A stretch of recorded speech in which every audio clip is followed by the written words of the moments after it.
Welcome to ई ज्ञान। चलिए आज हम लोग problem of on separation of core losses of transformer पर एक प्रॉब्लम सॉल्व करके देखते हैं। देखें, a single phase 400 volt 50 hertz transformer has an iron loss of 5000 watt at the rated conditions. When operated at 200 volt 25 hertz, iron loss is 2000 watt. When operated at 416 volt 52 hertz, the value of hysteresis loss divided by eddy current loss is, ये हमको find करना है। तो मतलब इस question में क्या है, सबसे पहले वो देख लें कि एक सिंगल फेज ट्रांसफार्मर है 400 वोल्ट 50 हर्ट्ज का, जिसमें आयरन लॉस 5000 वॉट होता है जब रेटेड कंडीशंस पे वो वर्क करता है। मतलब कि जब वोल्टेज इतना हो और फ्रीक्वेंसी इतनी हो तब आयरन लॉस की वैल्यू इतनी होती है। सेम ट्रांसफार्मर जब 200 वोल्ट और 25 हर्ट्ज पे वर्क करता है तब उसमें आयरन लॉस 2000 वॉट होता है। थर्ड केस है कि जब 416 वोल्ट और 52 हर्ट्ज पे हम उसको ऑपरेट करेंगे तब hysteresis loss divided by eddy current loss कितना होगा, ये हमको फाइंड करने के लिए बोला गया है।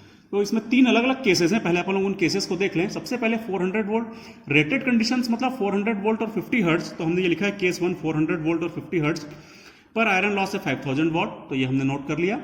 सेकंड कंडीशन है कि जब वो 200 वोल्ट और 25 हर्ट्ज पे ऑपरेट करता है तब आयरन लॉस 2000 वोल्ट होता है। देन केस 2 हो गया V is equal to 200 volt, F is equal to 25 hertz, iron loss is 2000 volt. Third case है कि जब वो 416 वोल्ट और 52 हर्ट्ज पे वर्क करता है तब आयरन लॉस की वैल्यू हमको गिवन नहीं है और पूछा गया है hysteresis loss divided by eddy current loss कितना होगा। मतलब हमसे पूछा गया है कि PH अपॉन PE कितना होगा। ठीक है, तो hysteresis loss upon AD current loss की वैल्यू हमको कैलकुलेट करनी पड़ेगी, फिर उसके बाद उसका रेशियो हम लोग कैलकुलेट कर लेंगे। इस टाइप के केसेस हम लोग सॉल्व कैसे करते हैं, इस टाइप के जब भी क्वेश्चंस आते हैं तो ध्यान रखिएगा कि हिस्टेरेसिस लॉस जो होता है वो फ्रीक्वेंसी के डायरेक्टली प्रोपोर्शनल होता है और एडी करंट लॉस जो होता है वो फ्रीक्वेंसी स्क्वायर के डायरेक्टली प्रोपोर्शनल होता है। तो हम लोग उसको लिख सकते हैं hysteresis loss is equal to K1 into F और eddy current loss is equal to K2 into F square. लेकिन ये सिर्फ तभी पॉसिबल है, मतलब ये सिर्फ तभी वैलिड है जब मैक्सिमम फ्लक्स डेंसिटी जो है वो कांस्टेंट हो। कोर में जो मैक्सिमम फ्लक्स डेंसिटी होगी, यदि वो उसकी वैल्यू हर फ्रीक्वेंसी और हर वोल्टेज पर कांस्टेंट होगी, हर कंडीशन में कांस्टेंट होगी, तभी ये इक्वेशंस, ये फॉर्मूले जो है वो वैलिड होंगे। और BM की वैल्यू सिर्फ तभी कांस्टेंट होती है जब V/F का रेशियो जो होता है वो कांस्टेंट होता है। तो हमको ये चेक करना पड़ेगा कि क्या हमारे क्वेश्चन की हर कंडीशन में V और F का रेशियो कांस्टेंट है या नहीं है। यदि ये कांस्टेंट होगा तभी ये हम लोग फॉर्मूले यूज कर पाएंगे। ठीक है, तो अपन चेक कर लेते हैं कि केस 1 में V/F कितना है। तो देखें, केस 1 में V/F कितना होगा। V है 400 और F है 50, तो V/F आ जाएगा 8। ठीक है, केस 2 में अपन लोग देख लें V अपॉन F कितना होगा। तो V है 200, F है 25, इसको डिवाइड करें तो आ जाएगा 8।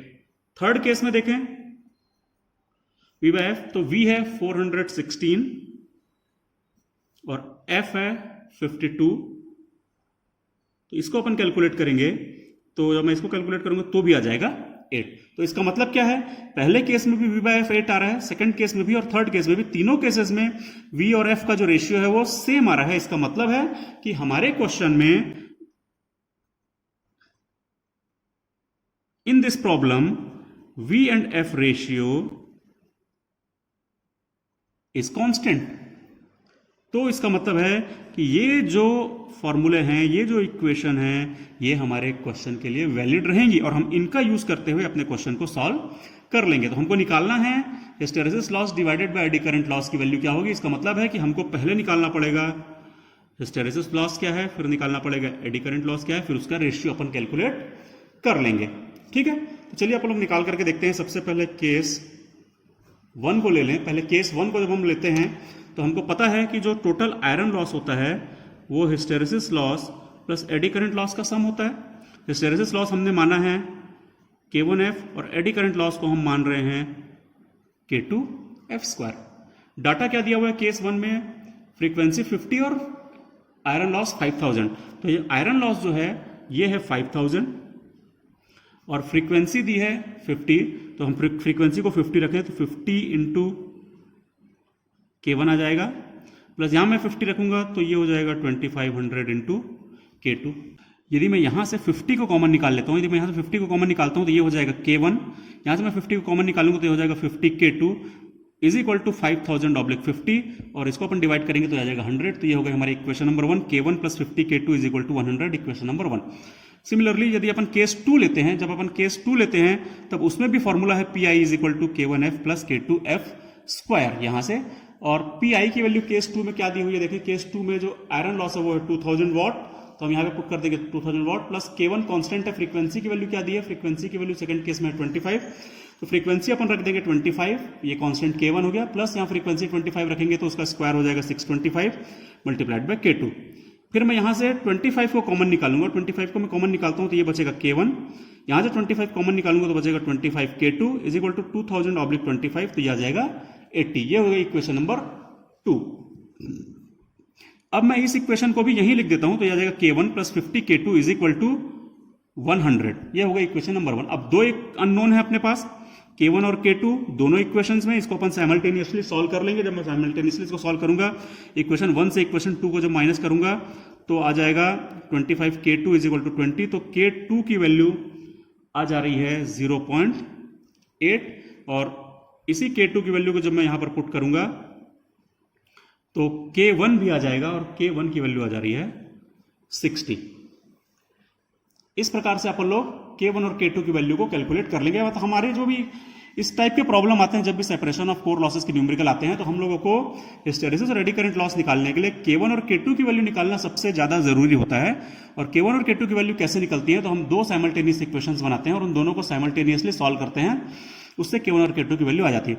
एक बार हमारी K1 और K2 की वैल्यू आ गई तो अपन हिस्टैरिसीस और एडी करंट लॉसेस को, जो हिस्टैरिसीस और एडी करंट लॉसेस है, उसको किसी भी फ्रीक्वेंसी पे कैलकुलेट कर सकते हैं। तो हमसे पूछा गया था कि 416 वोल्ट और 52 हर्ट्ज पे हिस्टैरिसीस और एडी करंट लॉस अपने को निकालना है। तो चलिए अपन लोग देखते हैं 400, मैं यहां पर लिख लेता हूं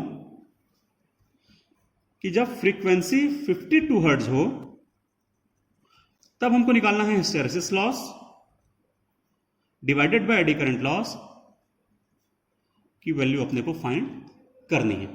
ठीक है, तो हिस्टैरिसीस लॉस का फॉर्मूला देखिए हमने यहां पे क्या नोट किया था। हिस्टैरिसीस लॉस जो है वो है K1F divided by eddy current loss जो है वो है K2F स्क्वायर, कितना आ जाएगा, K1 अपॉन K2F आ जाएगा, ये इनका रेशियो आ जाएगा। ठीक है, क्योंकि यहां पर हमसे क्वेश्चन में पूछा गया है कि hysteresis loss divided by eddy current loss निकालना है, तो ये मैंने निकाला। Hysteresis loss divided by eddy current loss कैसे निकलेगा, hysteresis divided by eddy current loss is equal to K1F plus K2F square is equal to K1 upon K2F। K1 और K2 की वैल्यूज हमने ऑलरेडी कैलकुलेट कर ली हैं। देखिए यहां पर हमने कैलकुलेट किया था K1 0.8 और K1 60 और K2 0.8, तो अपन लोग इसको पुट कर दें, 60 divided by 0.8 multiplied by frequency कितनी है 52, तो इसको अपन पुट कर देते हैं 52, और जब हम इसको कैलकुलेट करेंगे तो ये आ जाता है 60 डिवाइडेड बाय, ये आ जाएगा 41.6, और इसका आंसर आता है 1.44। ये आ गया hysteresis loss divided by eddy current loss की वैल्यू 1.44।